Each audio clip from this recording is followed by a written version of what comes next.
Since you can't even do chores properly, you might as well just keep working, huh? Those words really annoyed me. Thomas used to oppose me working. He was jealous when I became a supervisor, asked me for money when I got a raise, and now he wants me to work nonstop. It's frustrating how selfish he can be. What's wrong? Got a problem?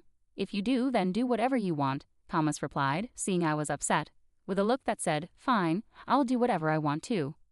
I couldn't keep quiet, so I snapped back and went to bed annoyed. I was so angry at Thomas, but work doesn't stop for anyone. The next day, as soon as I got to the office, I asked for a meeting with the boss. Just like I told Thomas, I decided to do what I wanted and took on a certain task that had been suggested earlier. My name's Anna.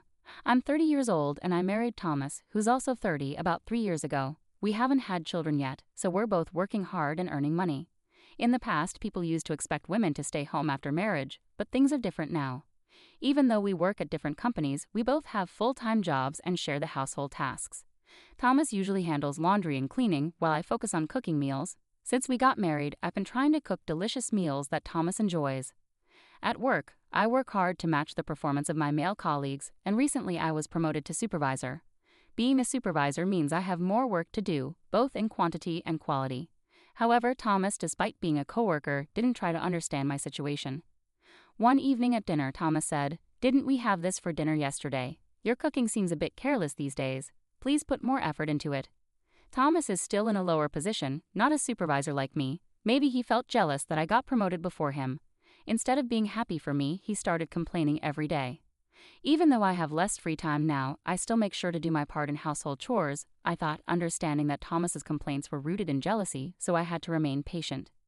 I do my best to prepare in the mornings, but sometimes dinner ends up being late when I get home, so I've been making side dishes ahead of time. Side dishes again. So you're saying dinner is the same every day? That's not what I meant. Please don't misunderstand. You're the one who said you take care of meals when we got married, right? The women at my company handle their households well, even while raising kids. I always mention that. I couldn't respond. Maybe there are such women at Thomas's workplace, but comparing ourselves to others doesn't help. Besides, the women Thomas talks about actually work part-time. It's not that I think less of part-time work, but being compared like that doesn't sit right with me. "I'm sorry," I said quietly. "Well, I'll forgive you this time, 'cause I'm kind," Thomas replied, starting to eat again once I apologized. I wish he'd just eat without commenting if he's going to eat anyway, but there's nothing I can do about it. When I talk about Thomas to my friends, they say it's good practice for dealing with kids. Indeed, even though we don't have children, dealing with Thomas sometimes feels like dealing with a child. I have to handle him with patience. "Oh, by the way, you did the laundry, right? Thanks for that." "Huh? Oh yeah, of course that was the agreement, you know. Without me the house wouldn't function, huh?" I held back what I wanted to say and praised Thomas. He seemed pleased with that. Indeed, Thomas does his part of the household chores as we agreed, but when it comes to laundry, he doesn't check the care labels or use a laundry bag. He just throws everything in and presses one button for wash and dry. So sometimes Thomas complains about clothes shrinking or getting worn out. If that's what counts as doing chores properly, I wonder how well I'm actually managing. But I never expressed my dissatisfaction. The one time I did, it led to a big fight. "Why didn't you quit your job and do everything yourself?" That's what I said when we got married. I shouldn't have listened to anything you said, just like Betty told me. Thomas yelled angrily and insulted me, then stopped talking to me for about 2 weeks. Of course, during that time, he didn't do his share of the work, leaving me to handle everything on my own. I find it easier to endure some challenges than to feel completely drained, both mentally and physically. Indeed, as Thomas mentioned during our argument, he wasn't initially supportive of me working. Betty said there's nothing good about a married woman working outside. "That's why I want you to stay at home," he told me. I don't know why Thomas's sister feels that way, but I was willing to go along with it if that's what Thomas preferred. However, it soon became clear that we couldn't manage on just Thomas's salary alone. We couldn't rely solely on ideals, we needed practical solutions, so I pleaded desperately with him to let me continue working. My company is reputable and pays well. If we both worked, we could have some financial flexibility. Reluctantly, Thomas agreed to my heartfelt plea, which led us to where we are now. Despite everything, whether reluctantly or not, Thomas did share in the household chores. It's true that even that much help was appreciated. As Thomas's birthday approached, we hadn't done anything lavish to celebrate since we got married. Normally, we would mark the occasion at home with my cooking. But this year, with my recent promotion and salary increase, I decided to treat him to a dinner at a hotel. On the day itself, after buying him a gift, Thomas was pleasantly surprised and thoroughly enjoyed the steak dinner. "This is the best meal I've ever had," But are you sure we can afford this? He asked. It's your special day. I got a raise since becoming a supervisor and will budget more carefully from now on. No need to worry about the side dishes, all right? We shared a joke and ended the day that way. Yet, I didn't notice the smug smile on Thomas's face at that moment. A few days later, Thomas asked, "Hey, you mentioned your salary went up, right? How much of a raise did you get as a supervisor?" He kept bringing it up after his birthday. Supervisor seemed like a touchy subject we both avoided, but as soon as he heard about the raise, his attitude changed quickly. "Being a supervisor is great. You've worked hard for it." He started praising me like that. At first, I was surprised by his sudden shift and just gave a small smile to downplay it. But he kept pressing about the salary. I continued to dodge the topic, but when I kept avoiding him, he sulked. "What's wrong? Feeling superior now that you're a supervisor? Maybe you look down on me, just an employee at a small company.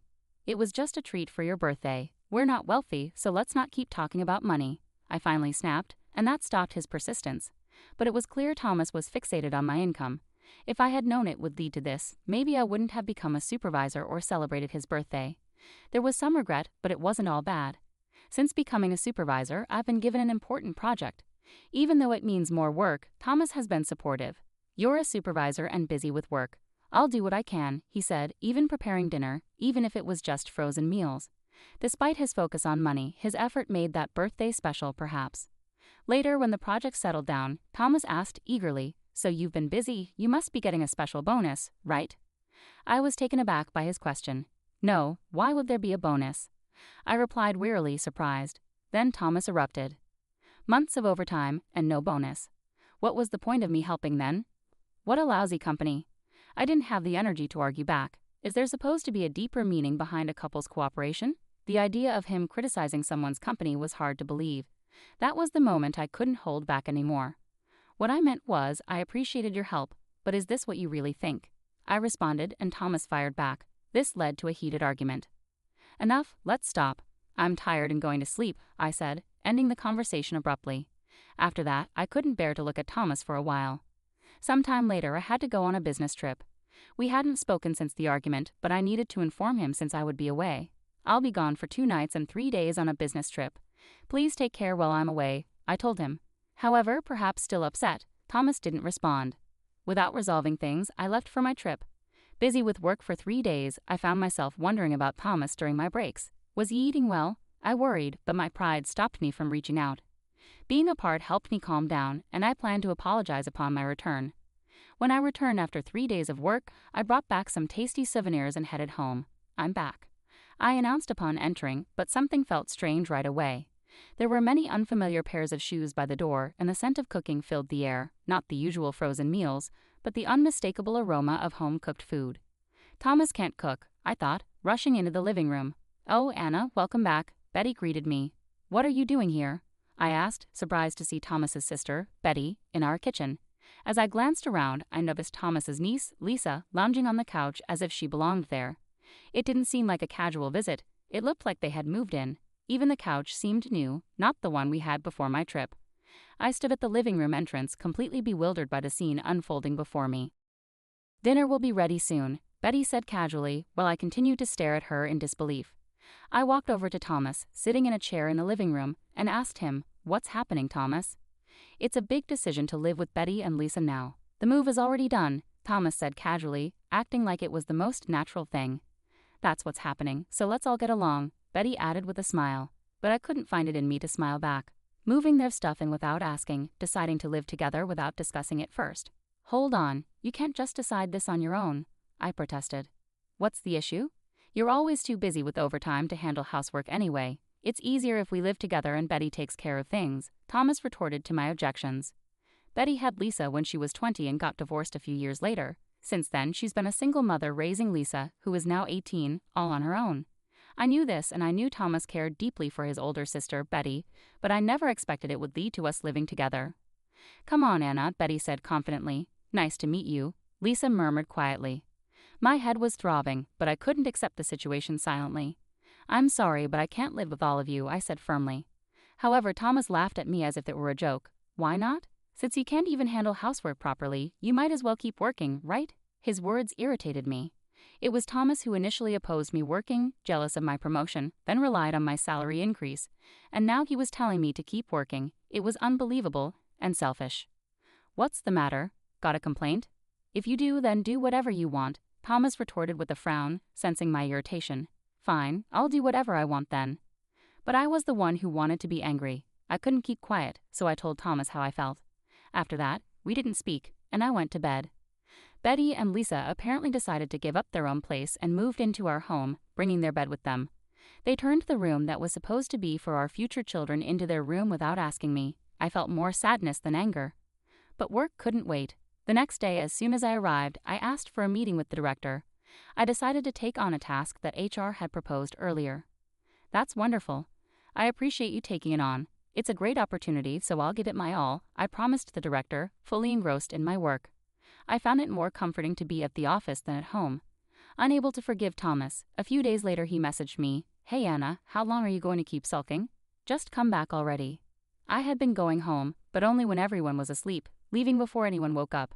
However, for the past few days, I hadn't even returned home because I found a new place to live. "Come back. You can't just do that," he replied, laughing. "I can't come back right away," I said. "Why not?" "I'm in Italy right now. It's the middle of the night here. And Betty's there to take care of the house, right?" "Huh?" Thomas paused, surprised by my tired response. It was night for him, but already the middle of the night where I was. Dealing with this conversation with Thomas after work was just training. Finally understanding, Thomas suddenly raised his voice. "What? Italy? You went on a trip without telling us?" "It's not a trip. I've been living here for the past 3 days. What are you talking about?" But my response seemed to confuse Thomas again. "Again? Didn't you say I could do whatever I wanted?" I could almost picture him stunned on the other end of the phone. "What I meant is, you told me to do whatever I wanted, and I did. So I accepted the assignment in Italy that was offered to me earlier. They've set up a condo for me, and it's a beautiful place," I explained. "There's a limit to doing whatever you want. This affects our life together, and you decided on your own." Thomas sounded upset. Surely if we had talked about it, we might have decided to move here together. But this assignment in Italy was like a reward for my hard work. Thomas was the one who got upset about the bonus and didn't listen to other things. Yet didn't it feel strange for him to say he decided on his own to live with Betty and Lisa? His own words were coming back to him. "Did you even discuss anything with me that affects our life together?" I questioned. "Well, I'll be working here and I'll return to the States as a manager in 2 years. Until then, enjoy life with Betty and her family," I concluded before hanging up. Thomas must be feeling uneasy now, his own actions and words preventing him from living abroad. A few days later, Thomas contacted me, wondering what it was about.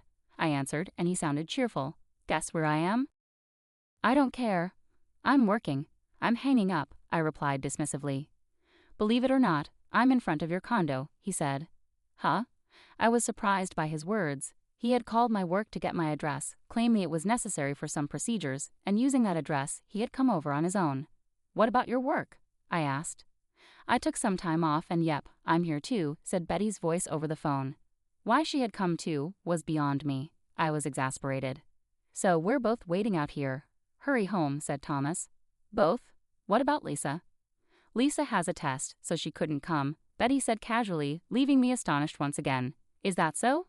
But I won't be returning today. I have a dinner meeting far away," I replied. Even if they had contacted me earlier, I wasn't in the mood to entertain them on such short notice. I had a social gathering with another company and had no plans to go home. "Huh? What should we do?" Thomas sounded panicked, but that wasn't my concern. "Stay at a hotel or something. Anyway, that's the situation. Also, I'm in the middle of work. Bye." I hung up the phone. They might be causing a commotion, but I didn't have time for it. They would probably give up and look for a hotel. However, I had underestimated the situation. In the middle of the social gathering, my phone rang. I excused myself and answered the phone, puzzled by the unfamiliar number. It turned out to be from the police. Excuse me, but apparently there was an intruder at my house, looking for an open window. They found one in the pet door. I didn't own a pet, so I hadn't noticed it before, but the house built by my company had one. Of course, I had no idea it even existed, so it wasn't locked. The intruder tried to enter through it and got stuck, unable to move forward or back, and was spotted by a passerby who then called the police. What a foolish burglar. Encountering such a fool could be dangerous. I was relieved I wasn't home at the time. "The person claims to be your sister. Do you know anything about this?" I went pale at those words. "Sister? I don't have a sister." The only possibility was Thomas's sister, Betty. As expected, the police mentioned her name. I was mortified. Unbelievable that she tried to force her way through such a small entrance. It made family relations embarrassing. "Anna, help me. Come pick me up." I could hear Betty causing a scene over the phone. What a nuisance. Although I could have gone to pick her up, I told the police, she may be my sister-in-law, but I can't forgive her for trying to break it in my house. Please thoroughly investigate what she intended to do in my home. The police responded to my complaint, and Betty was severely reprimanded. However, due to her lack of Italian language skills, there was a lot of confusion and stress, which made her break down crying. "You must not cause trouble for your sister anymore," a police officer told her in simple English. Okay, Betty tearfully repeated. Getting caught by the police in Italy must have been a good lesson for her. Out of a desire for her to truly reflect, I didn't go to pick her up on the day she contacted me. The next day, thinking she might have reflected, I went to pick her up, and Betty broke down crying in relief. At that moment, I wondered, where was Thomas during all this? Only Betty was caught. Thomas was likely relaxing in a hotel, which I hadn't really considered. It turned out that while Betty was being arrested, Thomas was enjoying a meal alone, thinking Betty would bring money from my house and spending extravagantly at a restaurant. Oblivious to Betty's arrest, he ended up getting drunk and falling asleep at the restaurant. The restaurant, concerned about Thomas not responding, called the police, and he woke up in an unfamiliar police station. However, since my house and the restaurant were in different areas, Thomas was taken to a different police station. My wallet, my passport, where's my phone? Unfortunately, while he was unconscious, his bag was stolen, and he lost his wallet, passport, and phone. Thomas couldn't speak Italian and was arrested for dining and dashing, unable to seek assistance and ending up in police custody. I only realized Thomas was missing after Betty was released and asked about him. After learning the details and following Betty's account to the restaurant, I found out from the owner that Thomas had been taken by the police. When we visited the police station, Thomas, looking pale and emotional, broke down in tears when he heard our names. It felt like déjà vu. I explained the situation to the restaurant owner, settled the bill, and apologized. Despite the theft, the owner, feeling sympathetic towards Thomas, decided not to press charges for the dine and dash. However, what followed was a hassle. We had to go through procedures for the lost passport and contact the embassy because of Betty and Thomas. I couldn't focus on work for several days. Just when I was about to explode with frustration, Thomas casually remarked, "I thought everything was settled. I'm glad it worked out. Let's go back to Anna's place for now." Their nonchalant attitude infuriated me. Glad? This is not okay for me at all. After causing so much trouble, how can you call this a good outcome? "I'm sorry, but maybe it's best if you return to your own home and don't come here again." My outburst silenced them both. "I'm filing for divorce this weekend," I declared firmly. Thomas reacted with shock, and Betty stood beside him, equally taken aback, glancing between us. "There's no point in staying married to you." Betty moved in without asking, got arrested in Italy without knowing the language, and disrupted my work. It seemed they finally grasped the seriousness of my anger. With their heads down, they stayed silent, while onlookers chuckled at two adults being scolded by a woman. But my anger was far from subsiding. "So I'm divorcing you. You don't have any objections, right?" I asserted, feeling entitled to live my life freely after rescuing him from the police. Thomas reluctantly agreed, reflecting on his actions, and responded quietly. Initially, Thomas had requested a 4-day leave from work, but due to his arrest and lost passport, he missed his return flight by a wide margin. Without a phone, he couldn't extend his leave and completely overlooked his work responsibilities. What's worse, he hadn't shared any information about his ongoing project, intending to take all the credit himself. His delayed return and lack of communication caused him to miss a crucial meeting, resulting in the cancellation of important deals with a client. Despite the significant losses incurred by the company, Thomas was fired. Betty, furious over this situation, had a heated argument with Thomas. Originally, Thomas quitting his job and moving in as a housekeeper resembled what happened. However, things took a turn with Thomas divorcing me and losing his job. With no income provider, our home became a place of frequent and intense arguments. Why? I understand all of this thanks to Lisa sharing details with me. "Children can't choose their parents, but if I could, I'd choose you over Mom," she told me. Divorcing Thomas meant that Lisa and I were no longer related by marriage, but she still reaches out to me for career advice and to discuss her mom, treating me like a sister. I'm glad she sees me that way. Even though we don't see each other often, I'm continuing to work in Italy. Originally, I planned to return to America after 2 years, but now I've decided to stay and continue working here. I've also developed a strong bond with a man I met locally. I'm ready to leave behind the difficult memories and the beautiful surroundings of Italy.